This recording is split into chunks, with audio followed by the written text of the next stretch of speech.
De doméstica ao Congresso Nacional. Hoje vamos falar sobre Benedita da Silva, a força dessa mulher, Benedita da Silva, deputada federal do Rio de Janeiro. Temos muito que conversar sobre esse fenômeno, essa força, essa garra, essa incrível mulher. E para conversar, para a gente refletir, discutir um pouquinho sobre ela, novamente aqui comigo a doutora Leila Seleghini, psicóloga, psicanalista, também escritora, com a gente para falar sobre ela.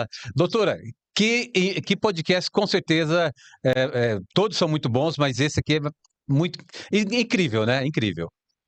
Sim, Alguém que está na especial. ativa, né? Boa tarde, boa noite. É um prazer estar aqui de novo. E ainda mais para falar sobre essa mulher de 84 anos que tem uma garra, uma fibra, uma história de vida maravilhosa, um exemplo para a sociedade brasileira, né? Legal. Uma democracia sem mulheres negras no poder é uma democracia incompleta. Então, nós iniciamos esse podcast de Folha de Sumaré afroconsciente com as palavras da Benedita da Silva. Como diz Benedita, não basta dizer que é negro, é preciso ser antirracista. Hoje, nosso mergulho é na prática política e no compromisso diário com a justiça racial. Doutora. Benedita da Silva nos ensina que nada do que ela construiu veio do acaso, mas do respeito à sua história e à consciência de onde veio. Muito bom, hein? Nossa, só nessas duas frases a gente já diz muito dessa mulher, né? Sim, mas agora vamos desenrolar e explicar essas frases. Legal. Por que Então, essas frases? exatamente. Para Né? vocês entenderem, nós vamos começar com uma foto. É a foto número 1, Sam. A foto número 1, para a gente já começar mostrando essa mulher. Benedita da Silva nasceu em 1942, no Rio de Janeiro. Fundadora do PT, primeira senadora negra do país, foi governadora, primeira vereadora negra da Câmara Municipal. Desculpa, Odair, não entrou a foto. Ah, a senhora não entrou a foto, Sam? Não, mas tá aí no VMix, tá aí? Ah, entrou, doutora. Ah, é só mais uma observação. Parece que minha voz está dando eco. Ah, A Ângela que está assistindo que falou. a voz da doutora tá dando eco. É, lá no VMix, lá no Zoom, como é que tá?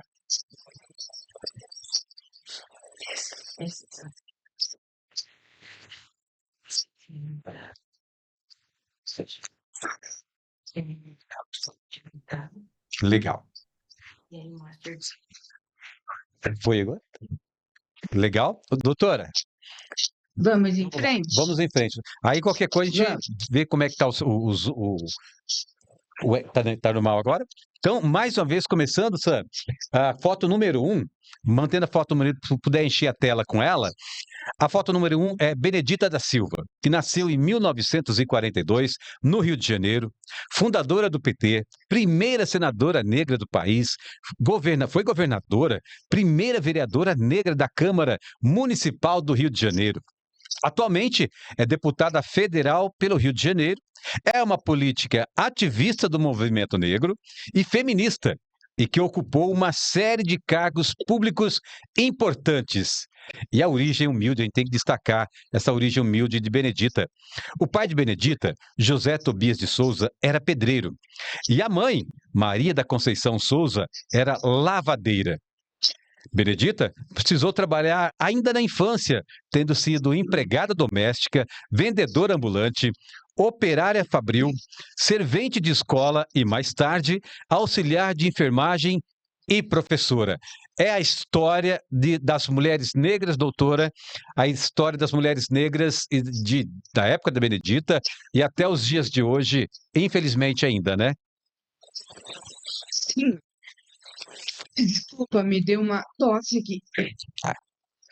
Assim, o exemplo, né, de mulher corajosa, batalhadora, que tem iniciativa, né?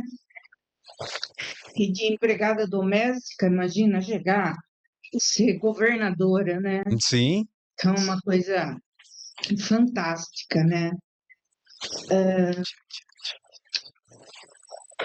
Desculpa, gente, deu. Quer que eu vou tocando aqui, Vamos em doutora? frente. Você toma uma Vamos água? trocar foto 2. Só quer que eu vou fazendo aqui, a senhora toma água? Pra... Aí, isso. Legal. A senhora quer uma pausa? Acho que dá, ó. Acho que dá. Foto 2. Foto 2? Isso. Essa aqui, né? Isso. A Benedita da Silva viveu no Morro do Chapéu Mangueira durante 57 anos. Foi na Associação de Favelas do Estado do Rio de Janeiro que ela começou a dar aula como voluntária para adultos e jovens com o método Paulo Freire, na escolinha comunitária da favela Chapéu Mangueira. E lá se tornou líder comunitária e se elegeu presidente da Associação de Moradores do Morro do Chapéu Mangueira, nos anos 70. Só dar uma ênfase aqui, porque a liderança política, ela não vem do nada, ela não brota do nada. De pessoas que têm a iniciativa, como ela começou a dar aula como voluntária, ela se envolveu para ajudar, né, o pessoal do Morro, o Chapéu Mangueira. E aí ela se torna líder. Sim. Então, o líder, ele não vem do nada, ele vem das ações, das atitudes que a pessoa tem no meio que ela vive, né? A necessidade, Então, muitas vezes, né, doutora? Sim, sim.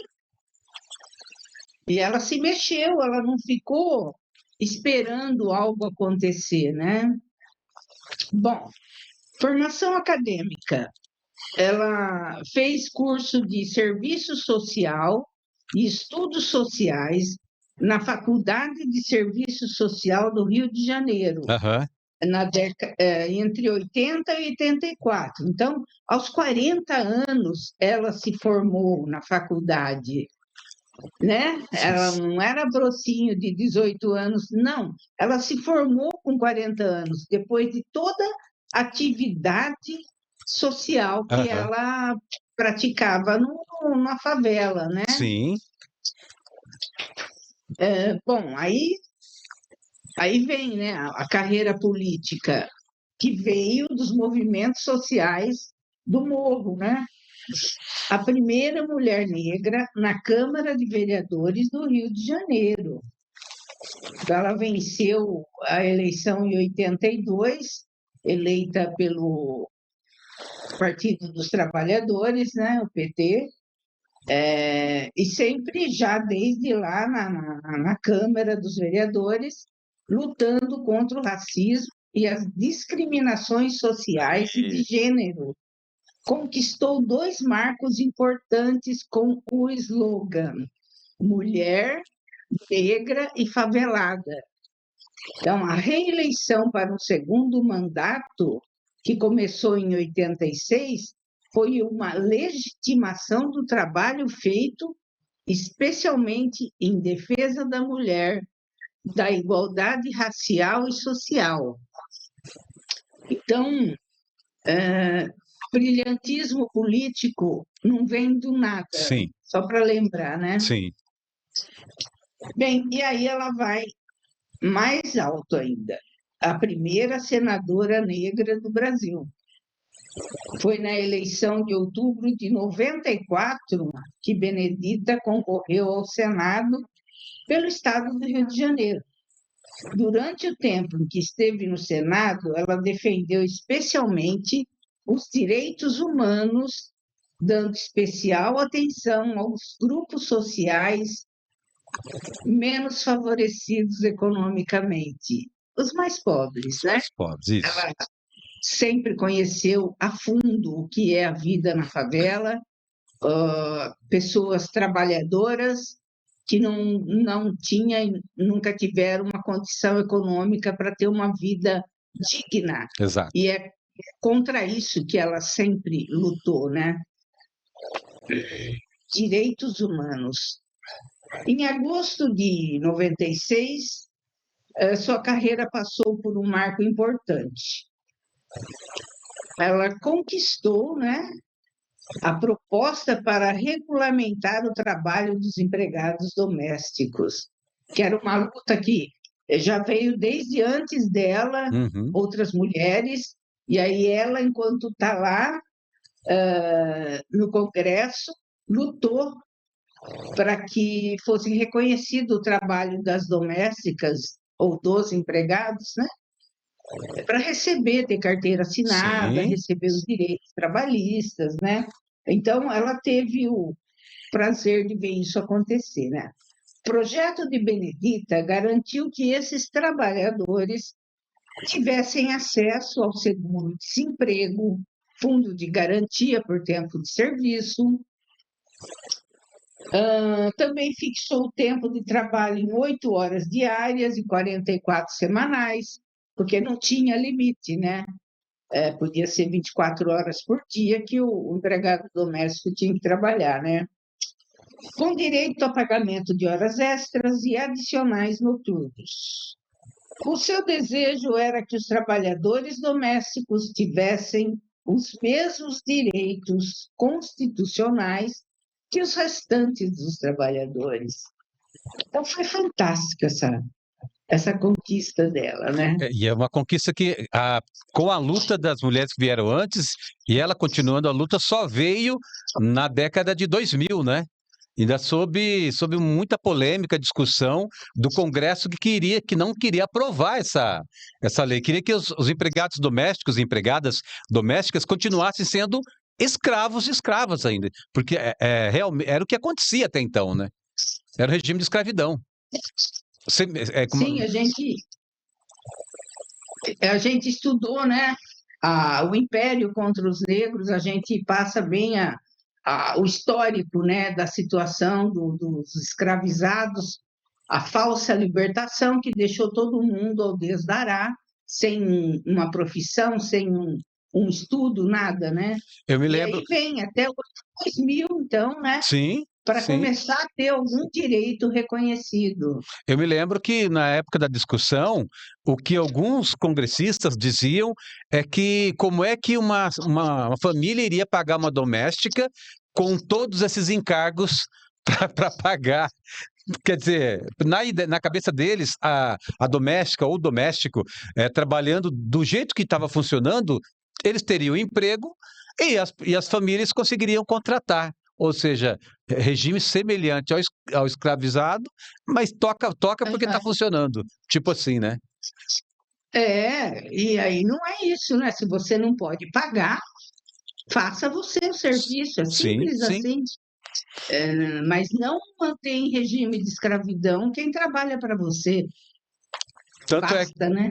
Tanto é que surgiram claro, algumas pessoas tiveram que dispensar mesmo, outras diminuíram os dias de trabalho, mas ainda assim tem muita gente trabalhando dessa forma, só que agora de forma mais humana, né? Humanizada, né?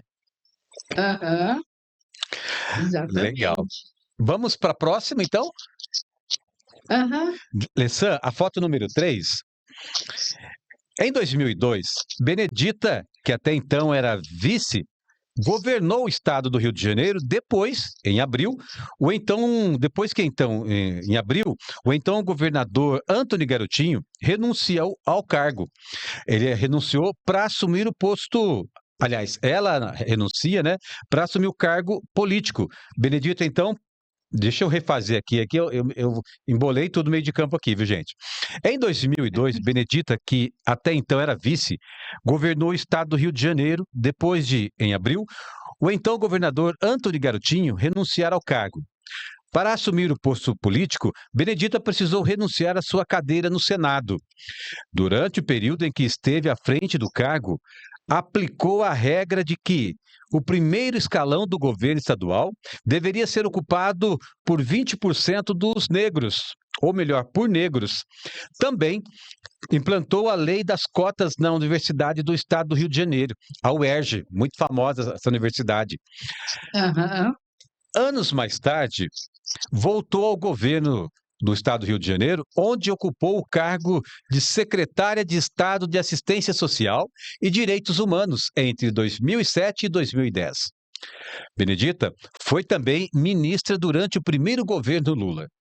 Benedita se tornou ministra de Estado da Secretaria Especial da Assistência e Promoção Social entre 2003 e 2004, durante o primeiro mandato do presidente Lula. Lula já era seu parceiro. Oi, doutora.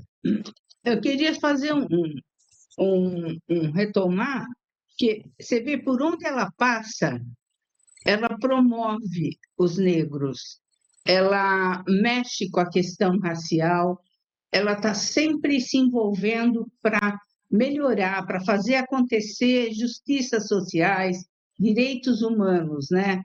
Então, ela podia ter, tá lá como governadora e Sim, ficar sentada, exato.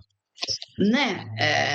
Senadora também, pô, cargo importante, mas ela age sempre buscando os direitos humanos, sempre buscando a proteção dos afrodescendentes, Exato. né? Sempre se preocupando com a questão social dos menos favorecidos, né? Você vê que ela, quando ela volta para o governo do Rio de Janeiro como secretária, ela é convidada para ser secretária de Assistência Social e Direitos Uhum. Humanos. Ou seja, ela se tornou referência no Brasil de pessoa que luta pelos direitos humanos. E aí ela é convidada para ser ministra de Estado, Assistência e Promoção Social. Então, é uma mulher formidável. A Simplesmente capacidade fantástico. dela de lutar, de articular politicamente. Bem, ela está aí até hoje atuando e atuando muito bem, né? Há Era só uma parte quantos anos, doutora? Quantos anos ela tem hoje? 84 anos. 84 anos, com uma vitalidade invejável, uma garra. No final desse podcast, nós temos um vídeo onde quem pouco conhece Benedita vai ver, vai conhecer a força dessa mulher, né? Isso, muito legal. O vídeo vai ser espetacular. Também, né? Sim, também, 84 anos, aí firme e forte, a mulher elegante, bonita, forte pra caramba. Sempre Além de tudo elegante, isso, né, bonita. mas tem que falar que ela é bonita? Não, é um conjunto, na verdade, não é destacar uma beleza, mas é um conjunto de qualidades, né? Exato. Além de toda a atuação que ela tem na sociedade, ainda é bonita. Exato, de uma elegância, assim, formidável. É, então, gente, Lula já era parceiro político de longa data da Benedita da Silva. Os dois estiveram juntos desde a fundação do PT. 5 vezes eleita deputada federal pelo Rio de Janeiro, Benedita da Silva se elegeu deputada federal por 5 mandatos, para reforçar essa informação para vocês. E ela é deputada federal atualmente, como a gente já falou, né? E durante seus mandatos, procurou defender, assim como a doutora já frisou também, os direitos dos trabalhadores, fortalecer o SUS, promover a igualdade racial e de gênero, especialmente ativa na defesa das minorias, que essas categorias clássicas, a doutora já falou um pouco também aí. Em 1992, Benedita se candidatou ao cargo de prefeita do Rio de Janeiro e obteve 32,94% dos votos, tendo sido a candidata mais votada no primeiro turno. Olha a informação, hein? E aí, no segundo turno, perdeu para o deputado federal César Maia, que teve 51,89% dos votos contra 48,11%, uma diferença muito pequena em se falando que era uma mulher negra vinda da favela que estava disputando a prefeitura da capital, né, da capital fluminense lá. E aí, bom, enfim, aí pô, nós já falamos, mas só para reforçar, foi fundadora do PT. Benedita da Silva ajudou a fundar o Partido dos Trabalhadores, logo no seu início lá, olha, estava junto para ajudar a pensar o PT, Aham. em Sim. 1979, doutora. Então, aí a gente fala, como assim, né, ajudou a fundar? Porque ela já fazia um trabalho lá na favela, na comunidade onde ela nasceu e cresceu. Então, ela já tinha uma atuação social para ajudar as pessoas. Então, tudo a ver ela ajudar a fundar o Partido dos Trabalhadores, porque até então, na época, era o único que olhava para os menos favorecidos, Sim, né? Se a gente seguir os governos do Partido dos Trabalhadores, a gente observa que é o que mais, o único que voltou os olhos para os menos favorecidos, que acolhe, que protege, né? Que canaliza a riqueza do Brasil também para os menos favorecidos. Então, vê, e como que esse partido cresceu? Com pessoas como a Benedita da Silva, sim, sim. né?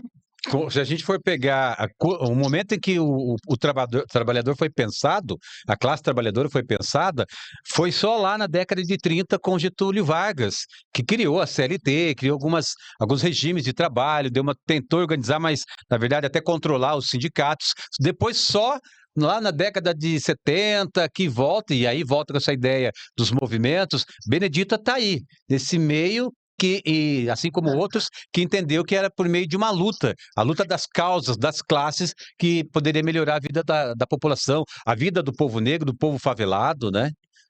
Das minorias, como Sim, ela mesma diz.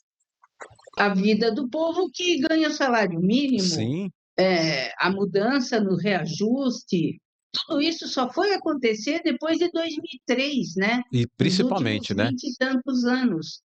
Nada disso era tocado. Ninguém olhava ou enxergava a classe trabalhadora que efetivamente produz riqueza no Brasil, Tanto é que né? ninguém discorda, e a gente vai lembrar que lá, em 2002, quando o então presidente Lula faz aquela aliança lá com os partidos, propondo uma vida melhor para a população, para o povo brasileiro, né? Que há toda aquela movimentação, aquela articulação, e a maioria dos partidos vieram junto com o presidente Lula, aquele grupo que queria dar uma cara nova para o país, né? E até hoje, muitas pessoas que não estão mais na base de governo, que não gostam mais do atual presidente, do atual grupo, apoiaram porque entenderam que era necessário naquele momento todo aquele movimento, né, doutor? Sim, e a gente percebe um movimento também, de novo, esse tipo de movimento acontecendo nesse momento, Sim. que a gente está num ano de eleições, e tem os partidos, muitos se dividem, uns se posicionam mais à direita, outros já vão para o centro-esquerda, já vão no apoio ao presidente Lula. Essa coisa de haver esse agrupamento de políticos, isso tudo faz parte da democracia Exato. brasileira. E desde que o PT começou a governar em, né, 2003, a gente vê esse movimento acontecer e tudo bem, é democracia. As E, pessoas podem escolher, né, e, quem apoiar, não, qual ideologia. fala que de todos os regimes, a democracia é o menos pior, né? Então é ela que a gente vai ter que se apoiar, se sustentar. E eu destacaria uma coisa aqui, doutora. A gente está falando de partido de esquerda, direita. Eu estou falando, o podcast aqui é Folha de Sumaré, então falamos bastante aqui em questão de Sumaré. O atual prefeito aqui da cidade, ele está adotando as políticas do governo federal, o que eu acho louvável, porque ele é de um partido que é contrário ao governo federal. Porém, as políticas do governo federal, ele adota na cidade e faz questão de divulgar que as políticas que ele está implantando é do governo federal. Ele não vê problema nisso, porque no final o que importa para ele, eu acho que todos os líderes deveriam pensar assim, é a população, é o bem-estar da população. Exatamente, é o benefício para o povo, É, para o morador da cidade. O benefício não pode ser benefício só político que está no poder. Tem que ser benefício para o político sim, que vai beneficiar o povo. É para isso que existe governo, é para isso que existe prefeito, vereador, é para pensar em como tornar a vida do cidadão melhor. É exato. só isso que tem que estar em primeiro lugar. Aí depois você vai discutir uma ideologia, Isso, que você concorda, que você pensa diferente, né? Mas tem que pensar nas pessoas que vivem na cidade. Tira seu egoísmo do caminho e faça como o prefeito de Sumaré está fazendo. porque no princípio e no final, o objetivo é a qualidade de vida do povo, né? Os benefícios que a população, nossa população, precisamos ter, né? É isso. Sim, sim, sem dúvida. Temos mais uma foto aí. Mais uma foto, foto 4. Sim. Bom, ao longo de toda a carreira política, a Benedita permaneceu no mesmo partido, né? Até hoje ela está no Partido dos Trabalhadores, né? Teve o papel histórico na fundação, atuando como um elo entre o partido e os movimentos de base do Rio de Janeiro. Sua contribuição, aí a foto. A sua contribuição foi fundamental para consolidar a identidade do partido como uma frente ampla que incluía não apenas sindicalistas, mas também a população das favelas e movimentos sociais. Os principais pontos de sua atuação na fundação do partido é que ela trouxe para o PT a experiência como líder comunitária na favela do Chapéu Mangueira, onde já lutava por urbanização, saúde, educação. Então, ela tinha muito a contribuir para fundar o Partido dos Sim. Trabalhadores, né? A base toda dela era essa, né? Sim, ela ajudou a integrar as pautas do movimento negro e de mulheres ao programa inicial do partido, utilizando o slogan Mulher, Negra e Favelada. Então, a gente ouve de vez em quando as pessoas repetindo nas redes sociais, né? Ela começou com esse slogan, Mulher, Negra e Favelada, porque Uhum. ela lutava pelos direitos, pela proteção dessas mulheres, né? Daí. Lutava e continua lutando, né? Um pouco depois a gente vê o discurso dela, que aos 84 anos parece que não mudou uma vírgula do que ela sempre defendeu, né? Sim, Legal. E aí, além dessa vida, é isso que eu acho incrível essas pessoas. Além dessa vida de luta, de trabalho dela, ela ainda escreveu livros. Olha, eu fico dizendo que eu não tenho tempo de escrever livro, doutora. Essas horas assim eu me sinto, levo um soco no estômago. não é? Olha o Exato. exemplo da mulher. É. Ela é autora de 5 livros publicados durante a década de 90. Violência e Extermínio. Para onde vão nossas crianças? Livro de 1992. A questão racial e a nova sociedade, de 1994. A situação das crianças e dos adolescentes brasileiros, 1995. Desafio e perspectivas para o desenvolvimento do Estado do Rio de Janeiro, 1996. E Benedita, a biografia, de 1977. E aí foi praticamente quase que um livro por ano, um intervalinho aí pequeno, mas Tem, quase que um livro por ano. Esse último aí, o livro foi dedicado só na biografia dela? O livro inteiro para a biografia. tem Biografia. a foto dele aí, viu? Inclusive tem, eu acho que a foto é a última, É, essa aqui. é interessante colocar. Aí. Quem quiser conhecer A biografia compra esse livro, foi publicado em 97, você vê, há quase 30 anos atrás, né? Isso Ela está bem mocinha, bem mocinha. né? 50 e poucos anos, porque ela está com 84 agora. Então, um trabalho incrível, né? E, além de tudo, escreveu todos esses livros. Então, nossa, que força. Uhum. Bem, falar um pouco da vida familiar, né?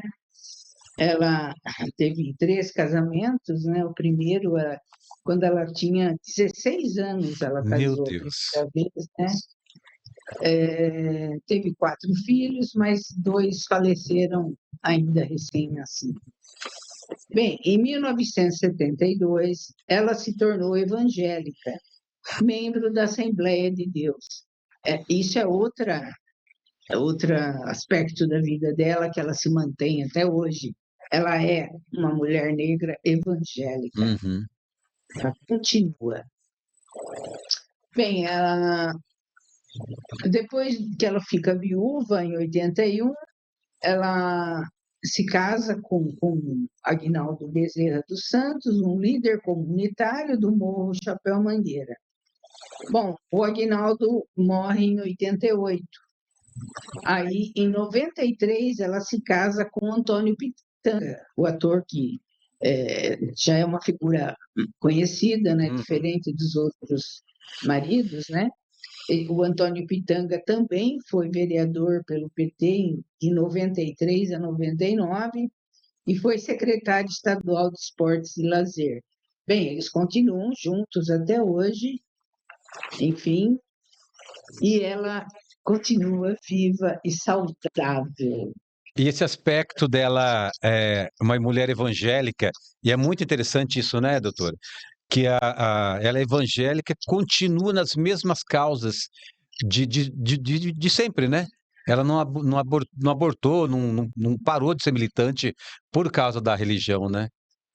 E não deixou de defender os direitos humanos. Exato. Porque eu sei o que está acontecendo com uma parte dos evangélicos que não defendem mais direitos humanos. É uma coisa mais esdrúxula, é o que eu vejo acontecer, sabe? Compreensível. O que é ser evangélico? É ser seguidor das mensagens de Cristo. Que mensagem de Cristo ensina a não valorizar os direitos humanos, né? Não cuidar de quem necessita. É sério, Dair. É muito sério. Deixa a gente confusa, né? Ela, a Benedita da Silva, continua fiel à sua crença evangélica, continua defendendo os direitos das pessoas menos favorecidas, defendendo a questão racial, contra o racismo, contra o extermínio dos negros. Sim, uma parte dos evangélicos não são a favor dessas causas que a Benedita da Silva luta. Não é ser a favor de um partido, né, doutora? Não é ser a favor do partido dela, é ser a favor das causas que ela defende, que ela luta, né? Da vida, que se pegar o princípio de Jesus Cristo, exemplo, é a vida. No final, o que mais importa para ele é a vida. A solidariedade, né? A assistência a quem mais precisa. Então, sim, ser evangélico e não ser assim. Você não é evangélico, me desculpa. Você pode pôr um outro nome na tua crença. As duas coisas não combinam, né? Ou você ama o próximo ou você não ama. O Evangelho diz para amar, ensina a amar, ele não obriga a amar, mas ele ensina a amar. Se você não ama, você é o quê, então? E o que a gente vê muito... Faz diferença, porque uma pessoa tem uma cor de pele diferente da tua, você é o quê, então? Evangélico que ama mais ou menos, depende do tom da pele? É por circunstância, né? Depende da conta bancária? Depende da roupa que a pessoa está vestindo. Sim, são críticas, né, para a gente refletir aí. O Karnal tem um pensamento que ele fala que não é mais a pessoa que serve a Deus, é Deus que serve a pessoa. Então cada um se ajusta a Deus a partir do que ela acredita. E não do que realmente faz sentido para a figura, a imagem, né? O pensamento Deus, né? Jesus, Deus, né? Mas aí deixou de ser religião, né? Exato, Porque a religião, a palavra é religar, é você se ligar, religar a algo maior, né? Isso é conviver numa religião ligado com Deus. Agora, isso não é. Se você não tem amor, se você não tem consideração com o outro, não é religião. É alguma outra coisa. que não é de religar, né? Pelo menos com algo maior, né? É. Doutora, podemos assistir o vídeo? O vídeo espetacular da atuação da Benedita da Silva seria interessante, e aí depois a gente continua trocando uma ideia, né? Perfeito. Vamos lá, Sam?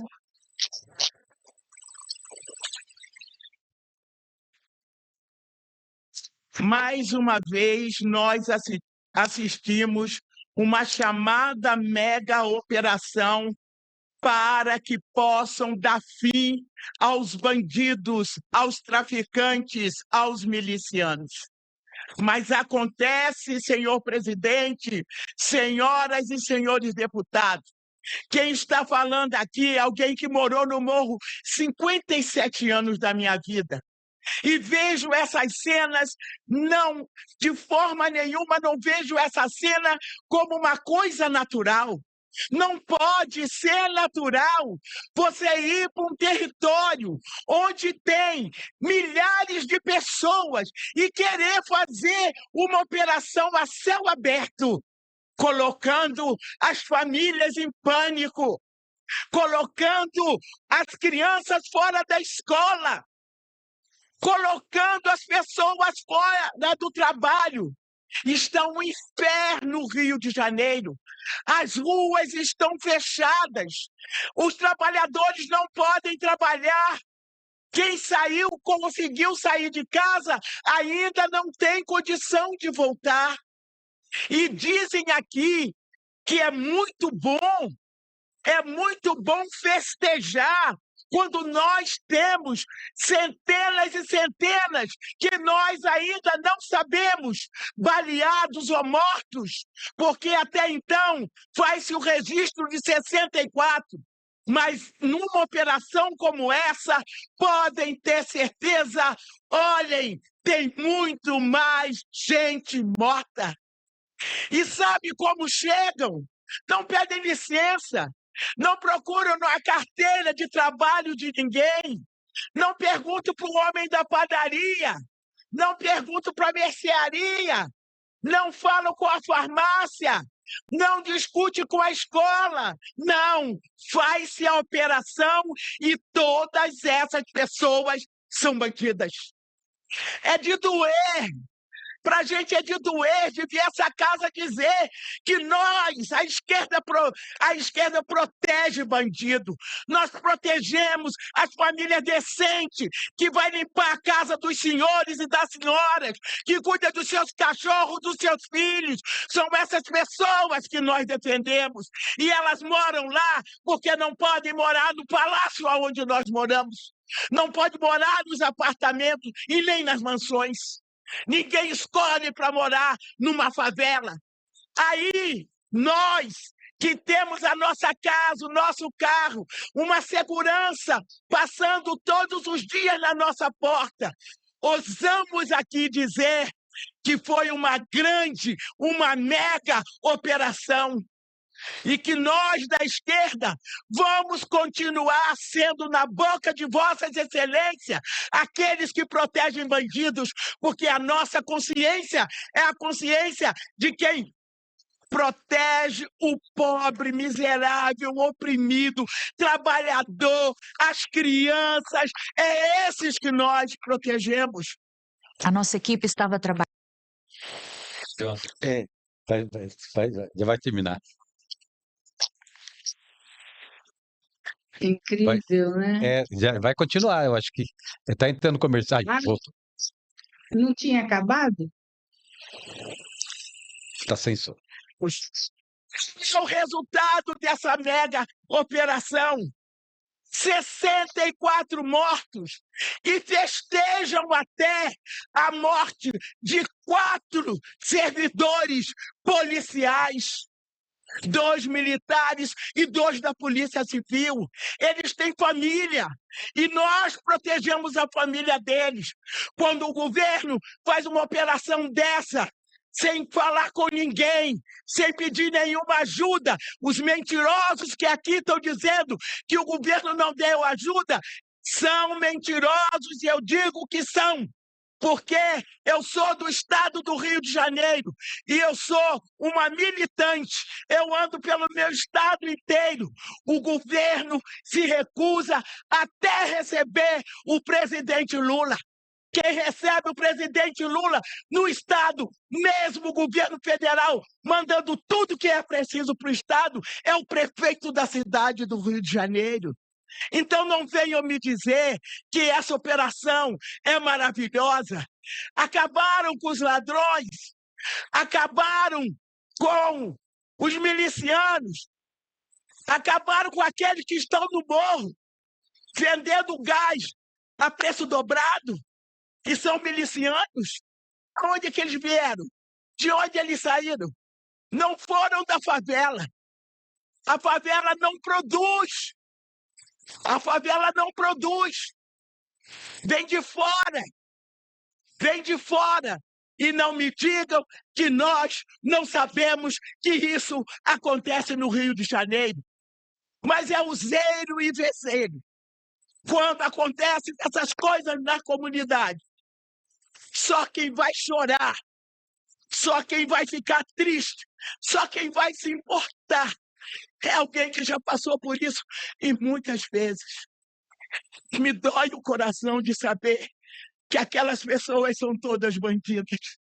Aquelas pessoas que suam, que vai vender seus caixotes, que vai vender a sua bebida na rua, que vai pegar cafezinho de madrugada, servido no ônibus, lá no ponto de ônibus. São essas pessoas consideradas por esta casa como marginais. Eu não aceito isso. Foram mortos mais de 64 e eu tenho certeza que tem mais por aí.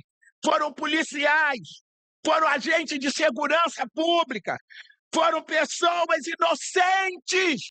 Porque vocês não acreditam que tenham pessoas inocentes. E se tem uma pessoa que não é inocente no estado do Rio de Janeiro, do crime organizado, dos milicianos, é o governador do estado. É o governador do estado, que já deveria há muito tempo dar um combate nisso, buscando a unidade, procurando, recebendo, aceitando o diálogo com o governo federal. Agora quer chamar o exército. O governo se recusou. O exército é para guardar nossas fronteiras, é de defesa do povo, é de defesa do grande patrimônio que é a nossa natureza. Você está ouvindo ela E não falar? Eu estou, a senhora está ouvindo? Para prender Não. bandidos. Não, Mas Mas não terminou ainda? Fala. Parece que está repetindo a fala. bota o cursor Não tá? na tela, Sansa, por favor. Está Não, estranho. ainda é a fala. Ainda é a você fala. Tá parar, né? Isso, ainda tem uns, acho que alguns minutinhos. 2 minutinhos. A senhora quer falar a partir daqui, doutora? Ué, que me pareceu que estava repetindo tudo de novo. Eu acho que é porque o conteúdo da fala dela é assim, né? Ah, Coisa. Eu acho que ela volta para reforçar algo que ela falou no início, né? aham. A gente pode debater e o Sam também participar, né? Legal, então, Assim, um aspecto que me ocorreu aqui é a questão de achar que quem vive no morro, na favela, é menos humano do que quem está na cidade. Isso é uma coisa absurda, né? Doentia.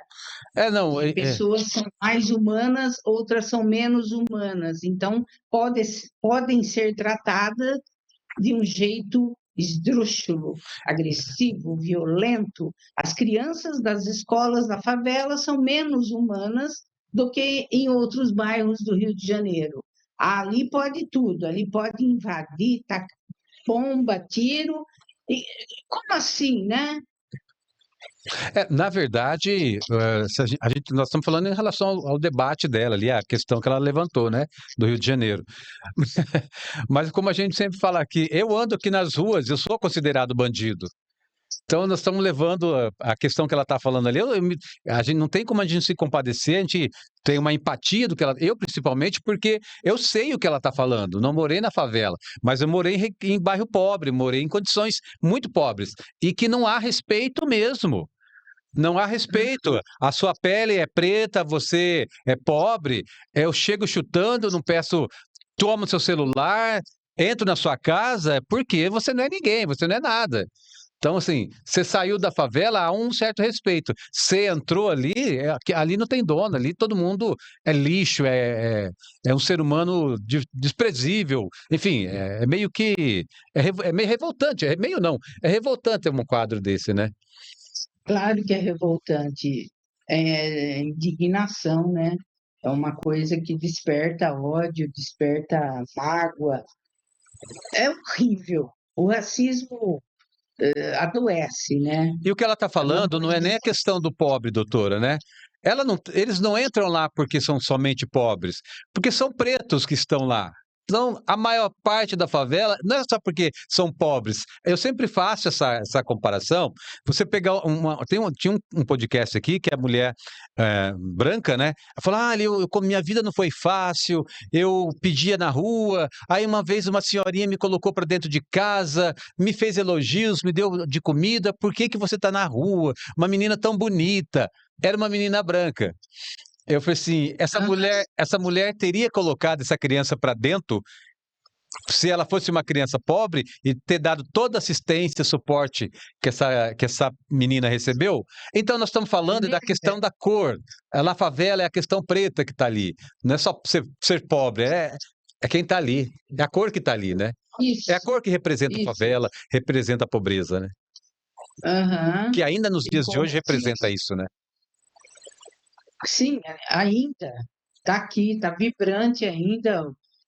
O racismo da escravização ainda está Tá pulsante na pulsante. sociedade, né? Na ideia de achar que quem tem a cor de pele não branca não é humano totalmente. Sim. É um absurdo total, e é contra tudo isso que essa grande mulher Benedita da Silva continua lutando, né? E aí a gente imagina, doutora, o que essa mulher viveu e vive até os dias de hoje nesse Congresso, nessas lutas políticas que, para começar, já é lugar de homens brancos, ricos, no mínimo brancos, e muitos ricos.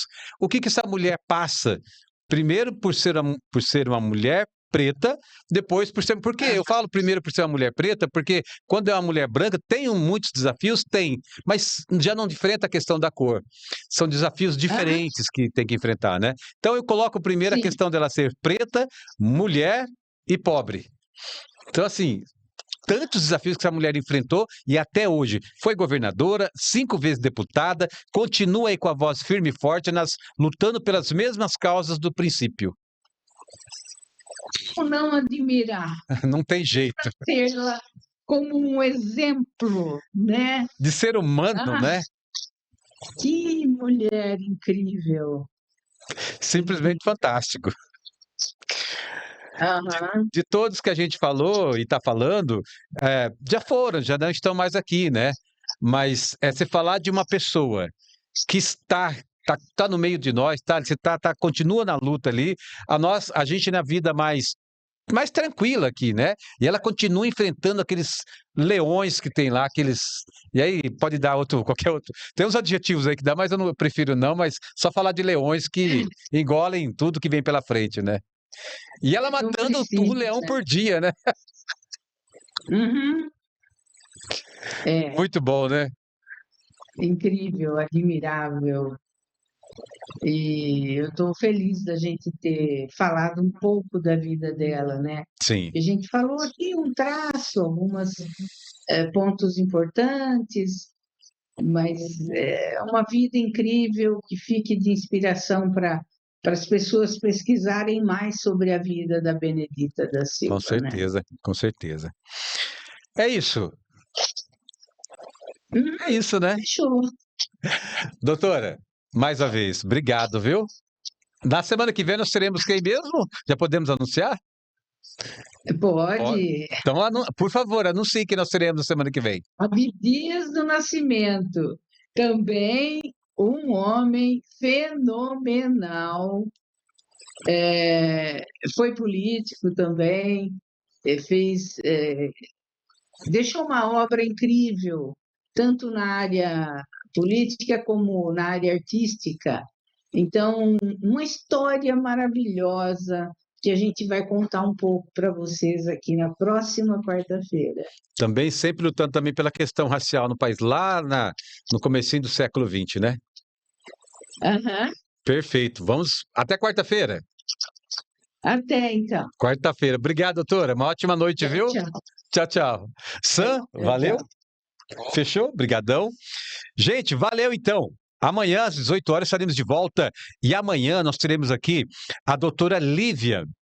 Ela é protetora dos animais, é advogada e é protetora dos animais. Vai ser um podcast muito interessante, porque nós vamos falar sobre a questão aquele cãozinho orelha, ficou muito famoso, porque, né, foi assassinado, né, por aqueles jovens.